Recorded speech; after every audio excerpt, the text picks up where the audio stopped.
newscaster to come and try to make sense of what the heck happened. Explain a little bit about what got us into the problem that we're in today in terms of the global recession.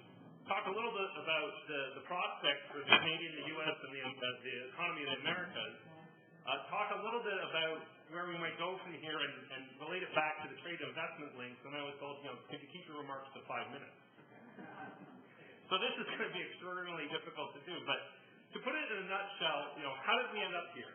Well, the simple answer is that although there's a perception that this was a made in America problem that was exported to the world, what actually happened was we had housing bubbles in a lot of the major industrialized countries. We had a housing bubble in the United States, in the UK, in Ireland, in Spain, in Australia. And even here in Canada, we had a situation where home prices went too far, too fast. Between 2002 and 2007, home prices in Canada rose at 10% per annum when the long-run sustainable rate is around 4%. We also had a situation where interest rates in the early part of this decade were at very low levels for a protracted period of time. And we also had booming global economic growth. Now, the booming economic growth is a very positive thing, but it meant we were also seeing huge synchronous growth in the world economy and lots of income being generated. So here comes the question. What do you get if you have booming income growth and really low borrowing costs for a protracted period of time? The answer is inflation. Right? We should have seen inflation in consumer goods and services, but we didn't.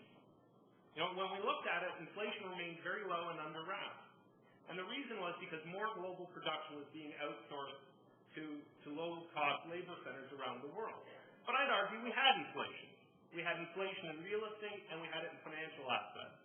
The real estate, as I mentioned, created bubbles in a number of countries, but we also had a mispricing of financial assets and a mispricing of financial risk.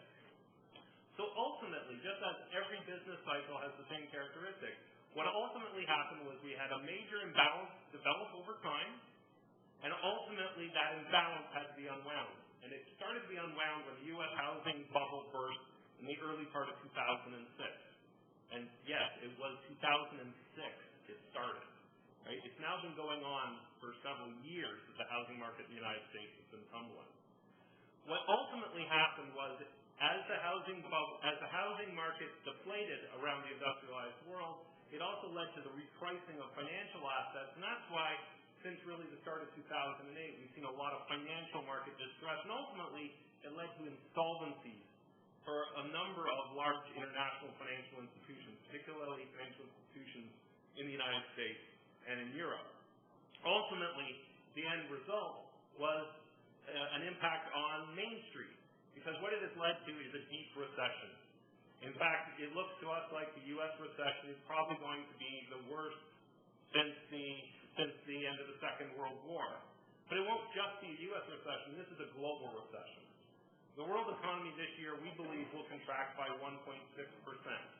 And it's going to be the most synchronous decline we've ever seen. Even in the economies that are continuing to grow, like China and India, their growth rates have decelerated dramatically. But through much of the world, we're seeing outright contraction. So in the coming year, we're probably going to see the U.S. economy contract by 2.5%. We will probably see the Mexican economy contract by close to 4%. In South America and Central America, we're looking at more like growth of contractions of around 2%. So this is a very deep recession, and you know what? We're all in this together.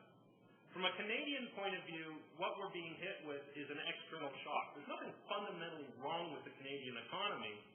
What we're seeing is the impact on trade from a very deep global recession. 40% of the Canadian economy is trade. 76% of our trade is with the United States. So when the U.S. economy goes down, it's going to pull Canada along with the ride. There used to be an old analogy that, if the U.S. sneezes, we get pneumonia. And it's still true. Right? The linkages are still there. And we also have a situation where an awful lot of what Canada exports is commodities. And commodity prices have tumbled in response to the global recession. So this is creating a very big impact on income in Canada. So the combination of weak global demand, the correction in commodity prices is ultimately the main cause of the Canadian recession. It's what's pushing the Canadian economy down, and then the domestic economy is being weakened by that.